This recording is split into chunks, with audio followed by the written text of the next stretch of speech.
화제의 추를 골라 과학기자의 시선으로 분석하는 과학 본색 시간입니다. 네, 스튜디오에 이혜리 기자 나와 있습니다. 어서 오세요. 안녕하세요. 네, 반갑습니다. 네, 오늘은 어떤 이야기 준비하셨나요? 네, 이제 정말 완연한 가을인데요. 네. 이맘때면 참 아름다운 단풍을 볼 수가 있죠. 네. 매년 이렇게 단풍을 보기는 하지만 어쩜 이렇게 같은 시기에 매년 고운 빛깔을 자랑하는지 참 예. 신기하기도 한데요. 그래서 오늘은 이 단풍에 얽힌 재미있는 과학 이야기를 준비해봤습니다. 네, 이렇게 네. 밖에 다녀보면 도심도 곳곳에 울긋불긋 물들었더라고요. 진짜 얼마 전까지만 해도 진하게 녹음이 물들었던 것 같은데 어느새 또 옷을 갈아입었던 것 같아요. 네. 자, 이 원래 잎에서는 이제 색소를 금방금방 만들어내는 건가요?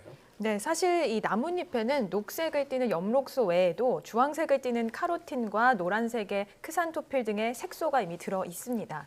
하지만 일조량이 풍부해서 광합성이 활발한 계절에는 엽록소가 꾸준히 생성되기 때문에 다른 색소들이 잘 눈에 띄지 않는 건데요. 네.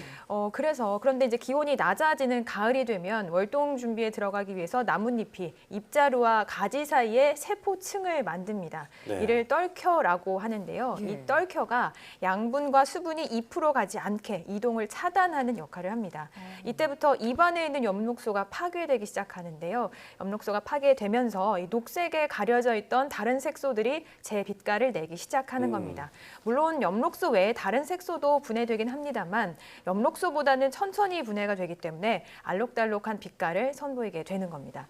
특히 또 이때 일부 나무의 경우에는 안토시아닌이라는 색소를 새롭게 합성해서 붉은색을 나타내기도 합니다. 네, 그러니까 가을에 낮의 길이가 좀 짧아지고 또 기온이 내려가면서 엽록소 대신에 다른 색소가 나타나는 게 단풍에 물이 드는 그런 네. 원리다라고 설명해 주셨는데 근데 나무마다 단풍 색상이 좀 달라지는 건 그 나무가 갖고 있는 색소가 다르기 때문인 건가요? 네, 맞습니다. 나무마다 색소를 가지고 있는 이 함량도 다르고요. 또 어떤 나무는 붉은색을 띠게 하는 안토시아닌을 합성을 하기 때문에 네. 붉은색을 보이기도 하는 겁니다. 네, 그렇군요. 그렇군요. 그런데 올해 단풍이 특히 이쁘다 이런 전망이 나오고 있어요. 예. 특별히 그런 이유가 있을까요? 네, 보통 일교차가 크고 청명한 날씨가 이어지면 단풍이 아주 고울 것이다라는 전망이 나옵니다. 네. 방금 말씀드렸던 안토시아닌이라는 색소가 일교차가 클수록 많이 만들어지기 때문인데요. 예.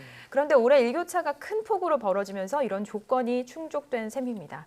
구체적인 조건을 좀 더 따져보면 우선 기온이 영하로 내려가선 안 되고요. 온도가 서서히 내려가되 햇빛이 좋아야 합니다. 그러면서도 너무 건조한 날씨가 이어지면 단풍이 들기 전에 잎이 타게 돼서 맑은 단풍을 보기 어렵기 때문에 지나치게 건조하지 않은 알맞은 습도가 또 유지돼야 합니다. 일반적으로 단풍에 영향을 주는 요인으로는 온도와 햇빛, 수분을 꼽습니다. 네. 이 때문에 이맘때 평균 기온과 일조 시간 그리고 가뭄 여부 등이 단풍의 품질이나 단풍이 드는 시기 또 이런 것들을 결정하는 데 큰 역할을 하게 됩니다. 그렇군요. 사실 뭐 가을이면 당연하게 예쁘게 물든 단풍을 볼 수 있다고 생각했는데 생각보다 그런 조건들이 좀 까다롭네요.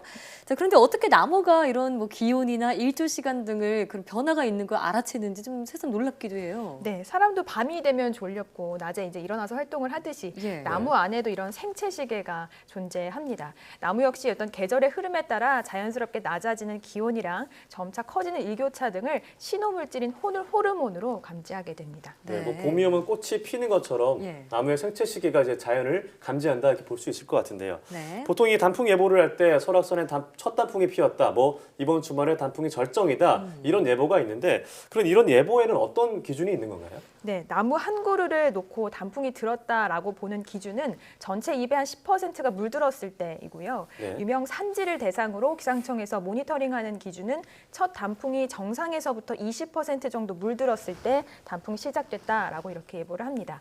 첫 단풍이 관측된 이후 보통 2주 후에 절정에 다다랐다고 보는데요. 네. 현재는 설악산에서 시작해서 광주 무등산을 끝으로 대다수의 산이 절정에 도달했습니다.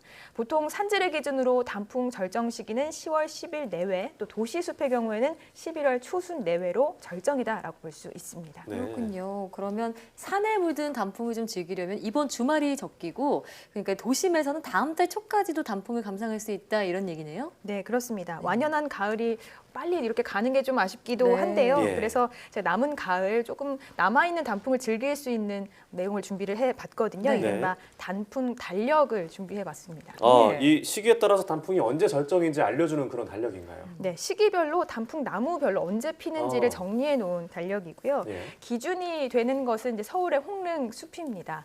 국립산림과학원이 2007년부터 서울 홍릉숲 내에 단풍나무, 화살나무, 상갈나무 등의 단풍이 드는 한 40여 개의 수종을 관측한 결과를 토대로 이 단풍 개시일을 정리해봤습니다. 예. 화면으로 좀 함께 보시면서 네. 이야기 나눠보겠습니다.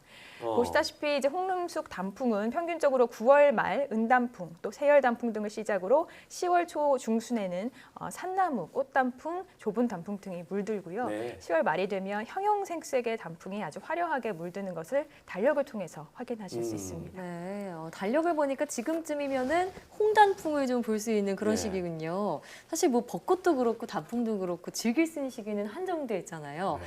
이번 주말이 산에 물든 단풍을 보기 적기라고 하니까 등산 다녀오는 것도 좋을 것 같다는 생각이 드네요. 오늘 말씀 잘 들었습니다. 네, 고맙습니다.